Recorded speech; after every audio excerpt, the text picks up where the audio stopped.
So you got a couple guys here that were raised in northern Colorado. I would say one of the things that is most unique about us, really, is that we were raised in northern Colorado. A lot of the people that you see around our age, if you were to ask them where they're from, it's definitely not going to be Fort Collins or Loveland. It's going to be California, Boston, Seattle, California, Texas. I mean, Zach was born in Dallas, but you could consider him a local, being here for 30 years, moving here when he was 5 years old. And for me, my family, have been here for multiple generations and born and raised here in Fort Collins, and decided that Fort Collins is my forever home. So today, back with Zach Jordan from Soukup Real Estate Services, we are going to talk to you about what it is like from our perspectives of growing up in northern Colorado. What's up, everybody? My name is Patrick Soukup. This is Zach Jordan with Soukup Real Estate Services here in Fort Collins, Colorado, and northern Colorado. And if you're new to the channel, please consider subscribing if what you're looking at doing is learning everything there is to know about northern Colorado: eating, sleeping, playing, working, growing up. And if at the end of the video you've enjoyed the content, give it a thumbs up, comment, engage, maybe even share it with some friends.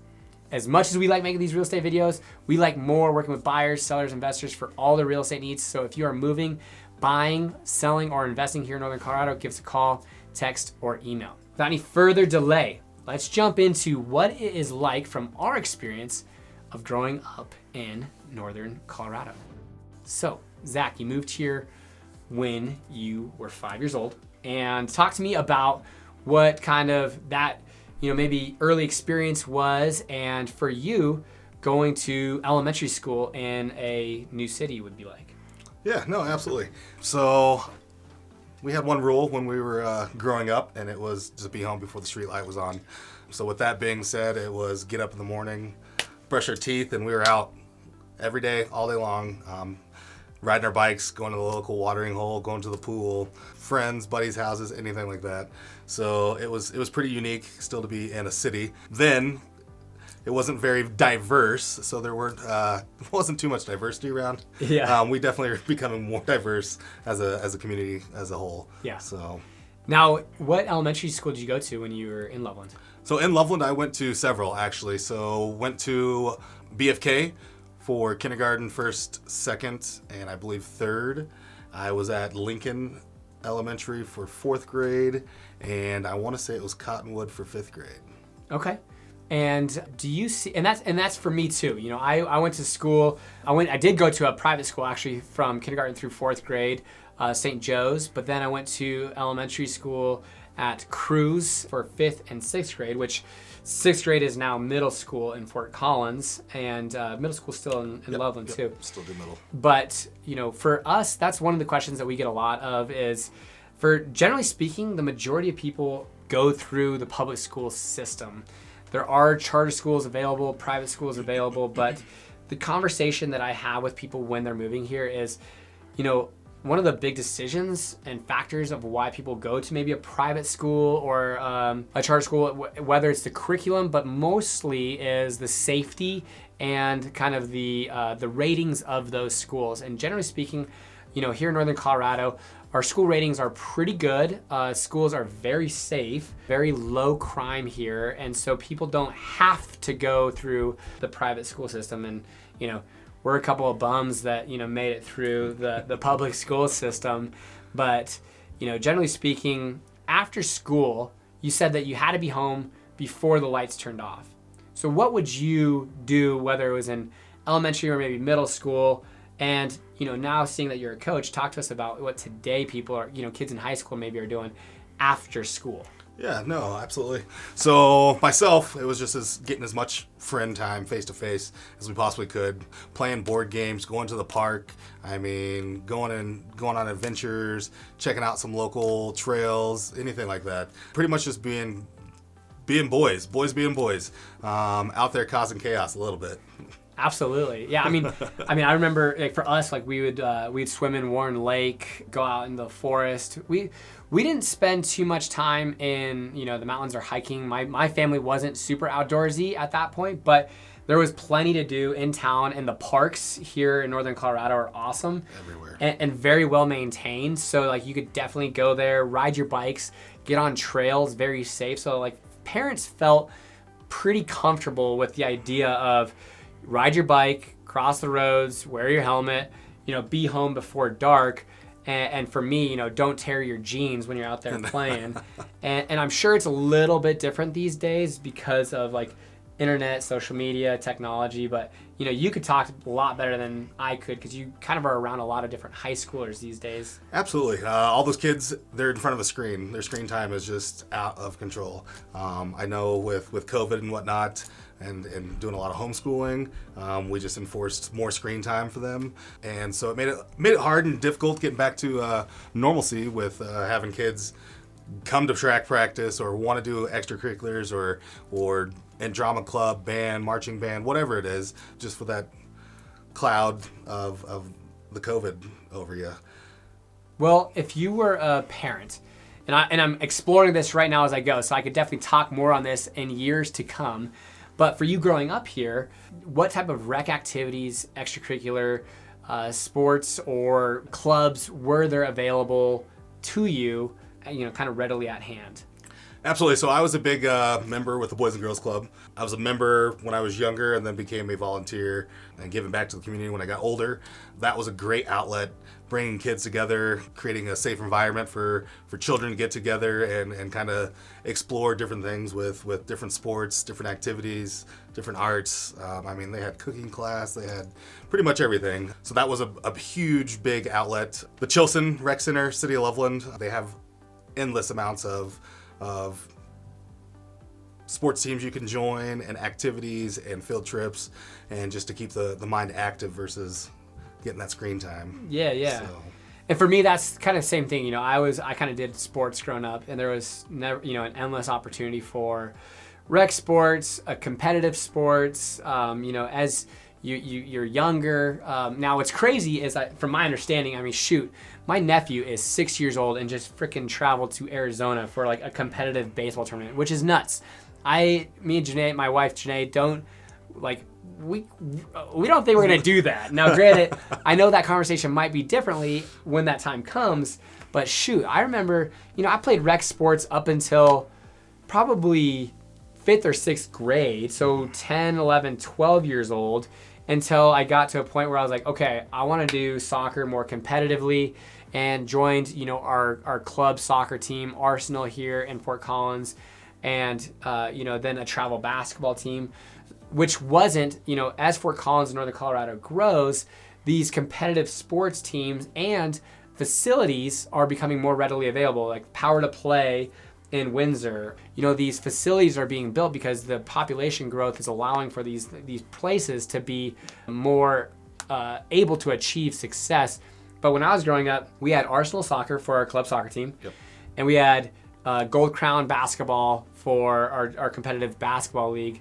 And I know there was, Carrot Track for things of that nature, and they still do. Yep, still have Carrot Track for young exposure for elementary kids. Yeah. There's several track programs now that they offer to high school students and middle school students for very low cost. Yeah.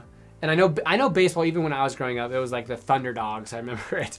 My cousin joined, he was on that team, and they were traveling from an early age too. So I know baseball is kind of its like own deal, and it's always kind of been that way. But I would say, especially with the growth of Northern Colorado, whether you're in Windsor and you go to Eastman Park and you're playing, through Loveland, Fort Collins, different communities, maybe Wellington and Timnath, you're going to have to travel a little bit, maybe to Windsor or to Fort Collins.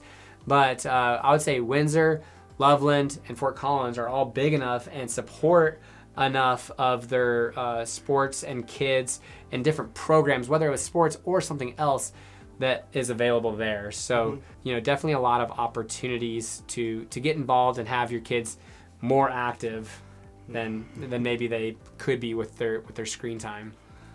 Yeah, I definitely would agree with you on the baseball thing.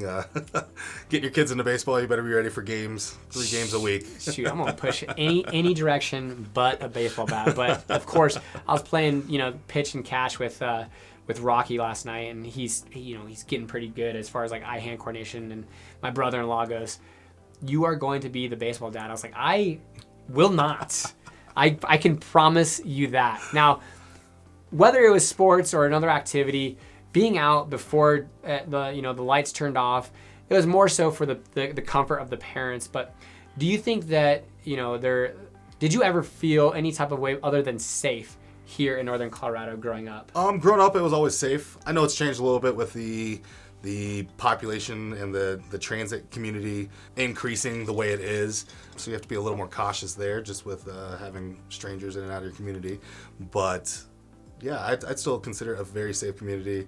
And I mean, I'd probably go back to the buddy system with kids. As long as there's 3 of you and you're out riding your bikes together, I'd feel safe and comfortable with letting my kids still traveling across town or through the neighborhood and stuff like that. Yeah, I mean, you obviously don't want to like volunteer your kid to be, heading out there by himself or herself at odd hours of the night. You're just asking for trouble. But, I think one of the things that I talk on is, spending time down in Old Town and seeing little kids jump through the puddles at 7 o'clock, 8 o'clock at night with the lights down, with parents of course. But generally speaking, yeah, I think you're probably right. Buddy system, go ride your bike, check in, text, whatever it is, because at least now you can kind of track your phones, all that kind of stuff. Everybody has a phone starting in 3rd grade. Exactly. So you kind of have the ability to watch how people are doing. But now, from there, anything like as far as like high school, and like this is where I think it's interesting talking about, because like I don't necessarily have that much experience in today's world. Personally, growing up, I got in trouble with marijuana in 7th grade at Old Bolts Middle School. Got suspended for 3 days. Never even smoked it before. Was literally selling hits of marijuana to my friends for a party for that Saturday night. And now you go back and you look at how young a 7th grader is. It's insane. But it was, got in trouble for it. But generally speaking, I didn't have, there was groups of friends that definitely smoked a lot of pot. I went through Fort Collins High School. There was kind of like that clique that's what they did. But otherwise, I didn't have like extreme exposure to hard drugs. I know that in different areas of Colorado, and it sounds like even really here in Northern Colorado, you could be exposed to harder stuff, especially with the availability of social media. But you could probably talk a little bit more on that with what you're currently seeing, being where you're at. With these days and these times, I encourage parents to just have open conversation with their children and educate them on their choices and what they're doing and stuff, because everything is readily available out there. But just because it's available doesn't mean you're going to be out there doing it. If a kid wants it bad enough, they're gonna get their hands on it, just because that's society today. As far as seeing a huge issue with it in schools and whatnot, I haven't seen anything with it in high school. It's typically late night or floating around evenings, stuff like that. School dances always still seem to be a big popular one for, okay, here the kids come, they've been drinking, they're smoking pot, or they're doing this. Yeah, so readily available, but I don't think we see too many kids taking advantage of how available it is.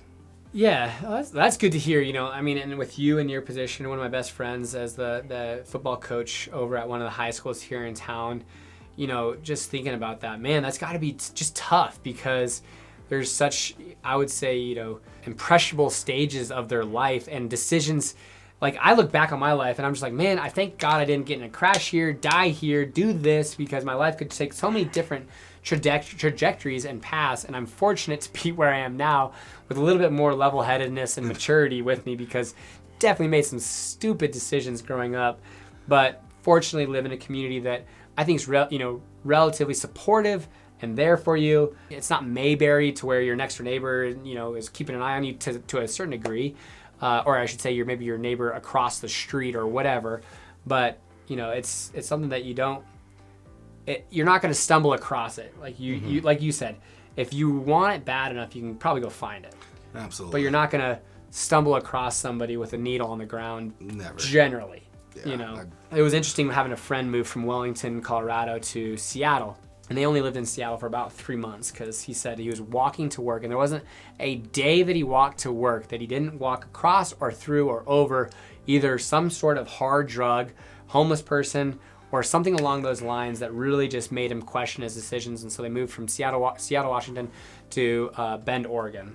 And, that's one thing that again, perspective is huge just because I'm not exposed to that. Mm-hmm. And the idea of walking like that, I'm like, no, I'm not doing that. But, I guess after high school, a lot of people, there's lots of different paths to take. Here in Northern Colorado, what are you seeing some of your students doing? What did you do? And what do you think is like a good potential for kids these days here in Northern Colorado? So I went to CSU, ran track with Bat. I know we mentioned that before. So I took that route, had a blast, met tons of wonderful people, still friends with these guys from then.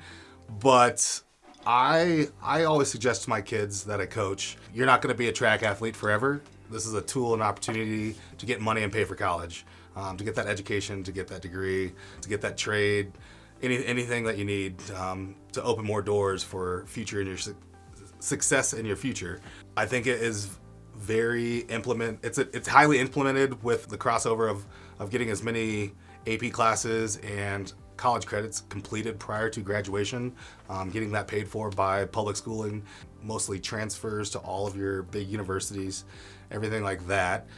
And sometimes school isn't for everybody. I always encourage them, hey, go try it out. Go to a community college, get your basics. Most community colleges transfer as well until you really figure out where you want to go and what you want to do. And another option I feel like they just don't push enough is trade schools. Yeah. You can go be a crane operator, go get your trade school and your trade done, and start making $150,000 right away.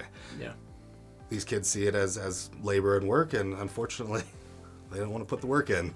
Yeah. Well, I'm actually, like, my neighbor actually, he went the trade route, and he went through Fossil Ridge High School, and there were some programs that he could actually take to get some apprenticeship type work with the trade, which was plumbing. He got out. He is now an apprentice plumber. Next year he'll be a journeyman, and then if he wants to, he can be a master plumber here, I think in like 4 years or something like that. I mean, the dude's making already like $55,000, zero college debt, and that was the path that most fit his lifestyle and his kind of path.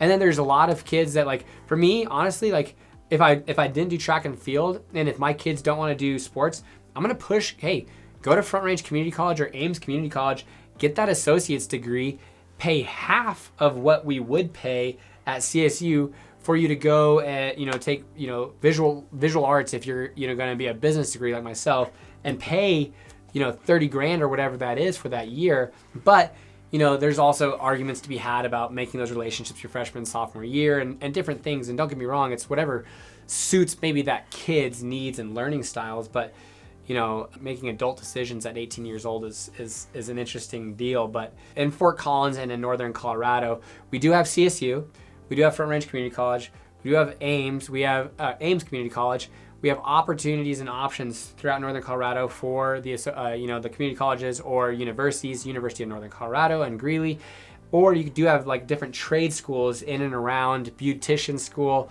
esthetician school, like lots of different opportunities. Automotive school. Absolutely. Everything. So you have choices and opportunities. It's just a matter of, I think, what those kids want and what those parents want for those kids. But you could definitely stay in town, get that in-state tuition, and graduate from a great university at Colorado State University. Or maybe even as a parent, like, I feel like there might be that negative stigma of, hey, don't go to trade school, don't go to community college, don't do this, and they want to push their kid to go to a university, and sometimes pushing them that hard will make them want to rebel and not go at all. Yeah. So, just having that open communication with them and kind of seeing what they want to do, so you can just get them going somewhere. Yeah. Setting short-term goals to continue moving forward with their education. Yeah, and for me, like, growing up here, CSU was never like the intention. It was other schools, had an injury in high school. The athletic scholarships didn't pan out the way that we thought they were. CSU was literally like a backstop of a plan.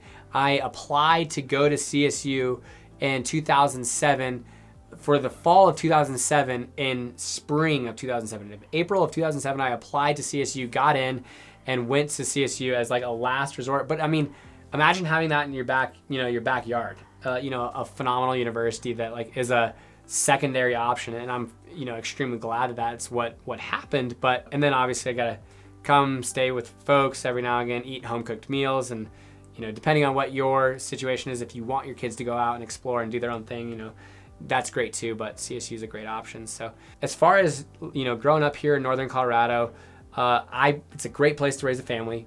It's a great place to have been raised, and see kids, see families, and see individuals really pour back into. Zach does a much better job than I do. No. Involved with volunteer with Boys and Girls Club, volunteering as a high school coach, track coach. I mean, honestly, like just individuals like Zach are really what help make this kind of community mesh together and successful and healthy. And I need to do better at getting involved, but one day. We'll get you there. Yeah. So hopefully this video has helped you understand a little bit more about what it was like for us growing up here in Northern Colorado, and what maybe it might look like for you and your family if you're looking at raising kids or bringing your family here to Northern Colorado to live, to work, and to play. So if you guys have any questions, definitely feel free to reach out to Zach or myself, but definitely appreciate you guys watching. Until next time.